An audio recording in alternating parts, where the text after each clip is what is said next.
Bismillahirrahmanirrahim. Assalamualaikum warahmatullahi wabarakatuh. Kami di sini akan mempresentasikan tugas topik khusus statistika, yaitu Hidden Markov Model. Sebelumnya saya ucapkan terima kasih kepada dosen pembimbing mata kuliah topik khusus statistika, yaitu Ibu Anissa Martina selaku dosen pembimbingnya. Selanjutnya di sini ada anggota kelompok. Yang pertama ada Akmal Fatur Rahman, Aulia Oktavia Rahma, dan Eis Lasmawati. Dan di sini ada definisi Hidden Markov Model. Hidden Markov Model atau yang disingkat HMM adalah model statistik yang digunakan untuk memodelkan sistem di mana keadaan sebenarnya state tidak dapat diamati secara langsung atau tersembunyi, tetapi dapat diperkirakan melalui observasi yang tersedia. HMM banyak digunakan di budaya bioinformatika, pengenalan suara, dan bidang lainnya. Selanjutnya kita masuk ke model Markov tersembunyi untuk klasifikasi pelanggan.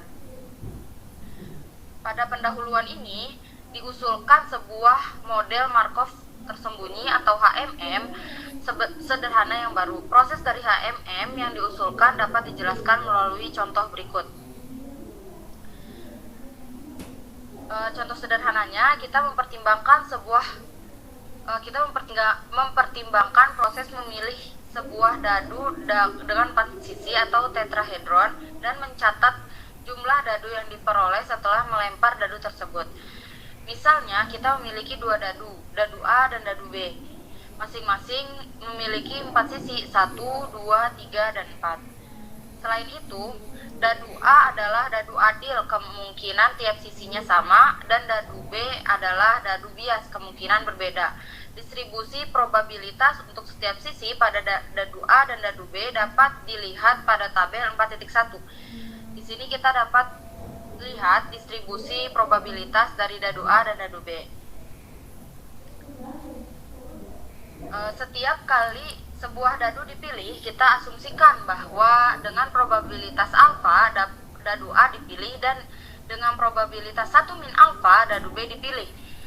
Proses ini tersembunyi karena kita tidak mengetahui dadu mana yang dipilih. Nilai dari alfa harus ditentukan. Dadu yang dipilih kemudian dilempar dan jumlah titik yang dapat diamati dicatat. Berikut adalah kemungkinan realisasi dari seluruh proses A1, A2, B3, A4, B1, B2, dan seterusnya.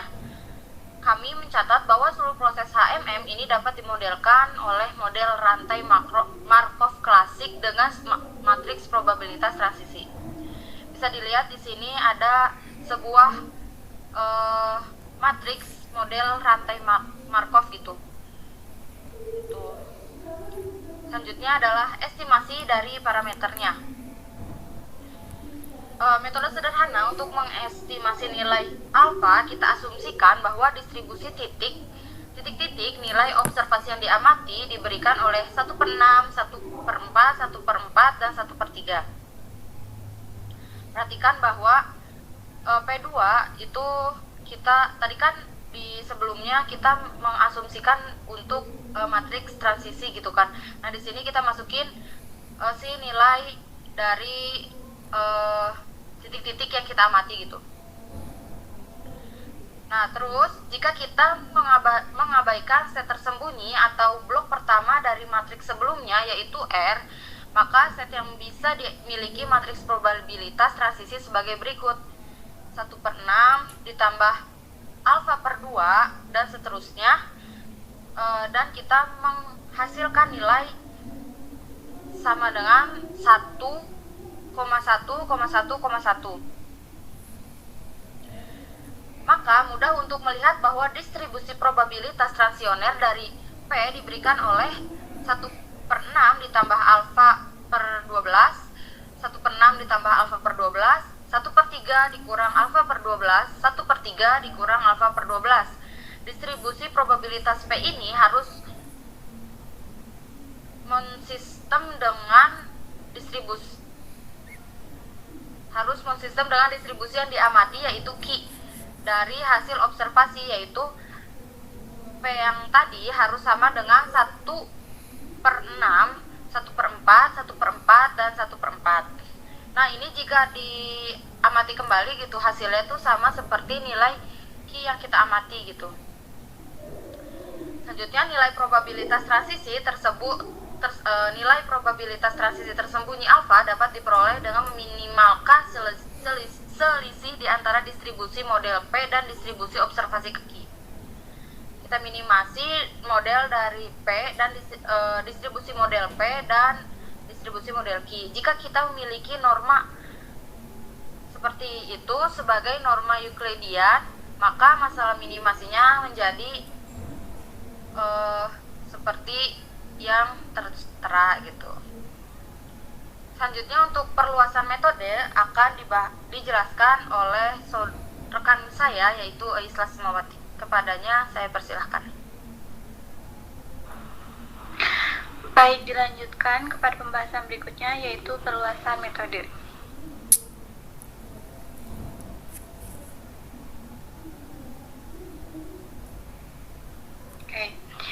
Pada bagian ini ingin memperluas metode estimasi parameter untuk hidden Markov model atau HMM dari kasus 2 state tersembunyi menjadi M state tersembunyi dan N state observasi. Di sini ada asumsi dasar di mana terdapat M state tersembunyi dengan distribusi stasioner alfanya sama dengan alfa 1 sampai dengan alfa M. Lalu terdapat N state observasi. Untuk setiap state tersembunyi ke I, distribusi stasioner dari state observasi adalah PI1 sampai dengan PIM. Lalu asumsi dasar yang terakhir, di mana nilai MN dan PIJ diketahui. Boleh next.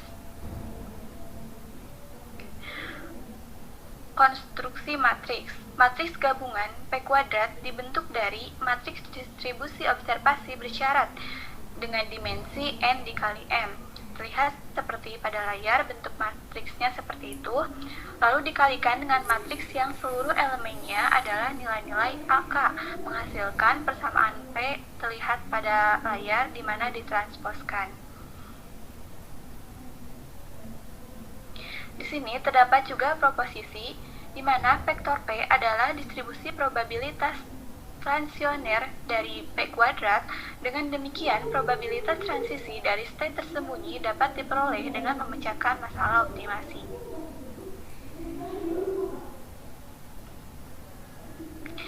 Di sini ada minimum alfanya dengan norma P min kuadrat dengan batas 2 sampai 2 dengan syarat sigma dari AK di mana K-nya sama dengan 1 sampai dengan M itu sama dengan 1 dan AK-nya itu lebih dari sama dengan 0. Nah, oke. Masuk ke pembahasan selanjutnya, yaitu analisis kasus khusus. Pada bagian ini dibahas secara rinci model dengan 2 state tersembunyi. Dalam kasus ini, persamaan 4.1 dapat ditulis ulang sebagai berikut, yaitu terlihatlah menjadi pada persamaan 4.2. Dengan nilai P-nya seperti itu ditransposkan, mudah untuk diperiksa bahwa nilai P-nya itu sama dengan P dan sigma dari PI, di mana I-nya sama dengan 1 sampai hingga N itu sama dengan 1. Maka dari itu, P adalah distribusi probabilitas dalam keadaan tunak atau steady state. Misalkan distribusi yang diamati dari state yang bisa diamati adalah Q, maka nilai alfa dapat diperkirakan dengan memecahkan permasalahan minimasi berikut. Seperti itu terlihat pada layar minimasi alfa untuk norma P min Q dengan batas 2 hingga 2 dengan syarat 0 kurang dari sama dengan alfa kurang dari sama dengan 1 atau secara ekuivalen terlihat pada persamaan di layar. Nah, pernyataan ini dapat diperoleh melalui verifikasi langsung. Oke, di sini ada proposisi 4.2 terlihat pada layar dengan nilai optimasi alfanya, di mana jika hasil alfanya itu 0 jika θ-nya itu kurang dari sama dengan 0 dan alfanya itu bernilai θ juga 1 dengan syarat-syarat seperti pada layar. kita dapat menafsirkan hasil dari proposisi 4.2 menjadi persamaan 4.3. Nah, nilai dari 4.3 tersebut di dalam kurung adalah hasil kali dalam standar pada ruang vektor R dipangkatkan dengan N dengan nilai P1 dan P2 diketahui seperti pada layar. Selain itu, norma 2 adalah norma L2 pada R dipangkatkan dengan N dengan theta adalah sudut antar vektor di mana berupa Q min P2 dan P1 min P2. Nah, di sini ada gambar 4.1. Ini merupakan gambar interpretasi grafis dari proposisi 4.2. Di sini terlihat ada garis vertikal yaitu garis H1, HB dan juga H2. Ini merepresentasikan ruang keputusan atau hiperbidangnya. H1 ini merupakan hiperbidang tegak lurus pada P1, H2-nya merupakan hiperbidang tegak lurus pada P2 dan H-beta-nya merupakan hiperbidang pemisah atau decision boundary atau tempat untuk kombinasi linear antara P1 dan P2. Ini tergantung pada nilai parameter betanya dalam kombinasi. Gambar ini menggambarkan representasi geometris dari vektor-vektor dalam ruang vektor, di mana O ini merupakan titik asal atau origin. Terlihat juga ada P1 dan P2, ini merupakan dua vektor basis atau distribusi probabilitas berbeda, bisa mewakili distribusi pada dua hidden state H1 dan H2. Dan Q merupakan vektor distribusi probabilitas yang merupakan kombinasi linear dari P1 dan P2. Ini adalah target atau observasi nyatanya.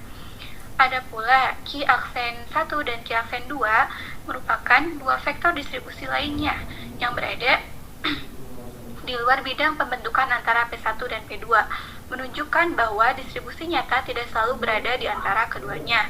Lalu yang terakhir ada simbol theta. Nah, theta ini merupakan sudut antara Q dan vektor dasar P2-nya. Sudut ini penting untuk mengetahui seberapa dekat vektor Q terhadap arah P2-nya.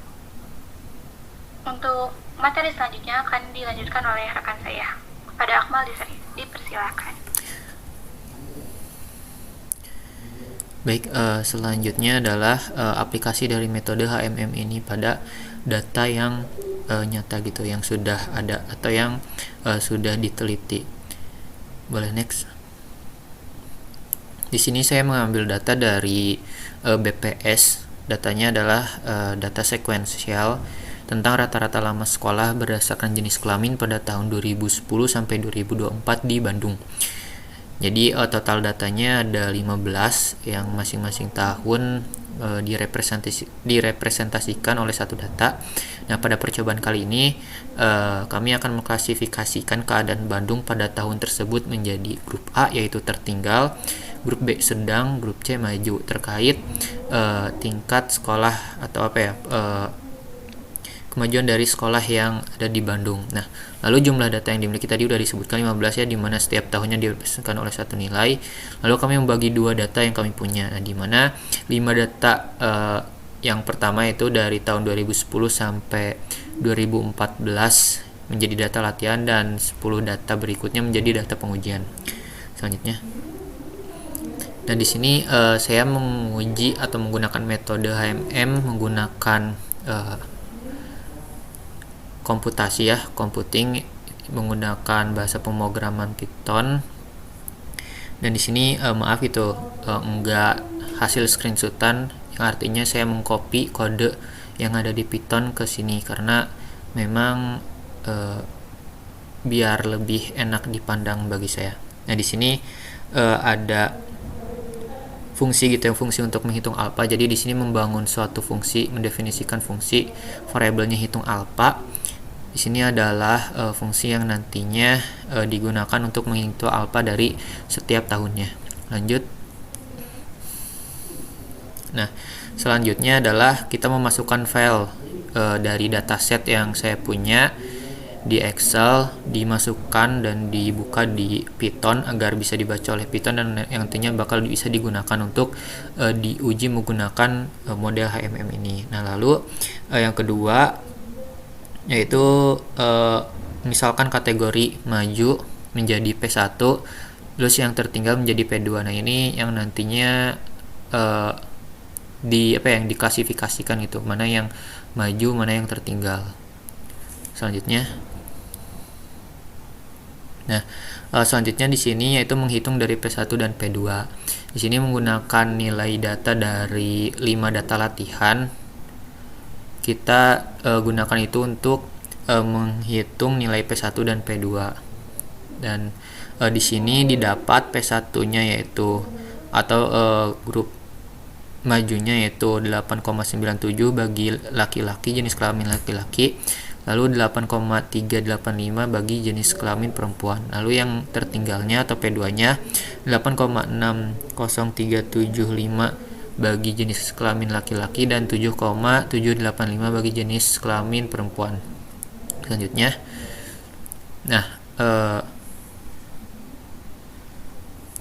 di sini setelah tadi didapat nilai P1, P2, kita gunakan itu untuk mengestimasi suatu nilai alfa dari setiap observasi. Nah, gini kita buat array alfa yang nantinya berisi nilai alfa, lalu klasifikasi yang nantinya isinya nilai string klasifikasi gitu.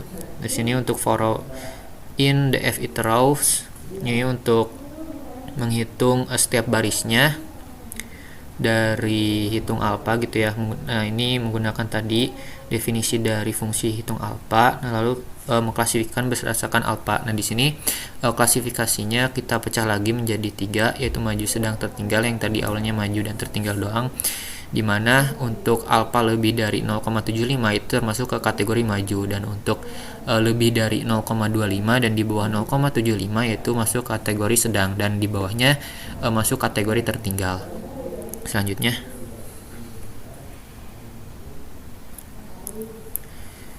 nah ini tambahkan hasil data frame. Jadi nanti kita bisa melihat secara visual ya dengan kode ini. Lalu kita menghitung atau mengobservasi atau menguji data yang 10 tadi yang merupakan data pengujian atau data validasi. Kita hitung nilai alfa, lalu kita prediksi juga kategorinya, nanti itu masuk ke kategori mana gitu. Nah, di sini variabel tadi yang menyimpan data yang 10 itu df gitu ya. Nah, nanti ketahuan di mana nilai dari rata-rata lama sekolah di jenis kelamin laki-laki, perempuan, lalu nilai alfanya dari setiap tahunnya, lalu nanti prediksi kategorinya. Selanjutnya, dan ini adalah outputnya, dan berarti di tahun 2015 sampai 2024 ya, yang 10 itu. Nah, di sini nilai alfanya rata-rata kebanyakan 1 gitu ya, dimana hanya ada 0 yang di tahun 2016 yang artinya tertinggal gitu, sisanya itu maju kategorinya. Nah, itu untuk pengklasifikasian atau pengaplikasian dari penggunaan model HMM terhadap data yang saya dapat di BPS terkait rata-rata lama sekolah dari di Bandung pada tahun 2010 sampai 2024 berdasarkan jenis kelamin. Sekian yang bisa saya sampaikan. Setelahnya saya kembalikan lagi ke moderator.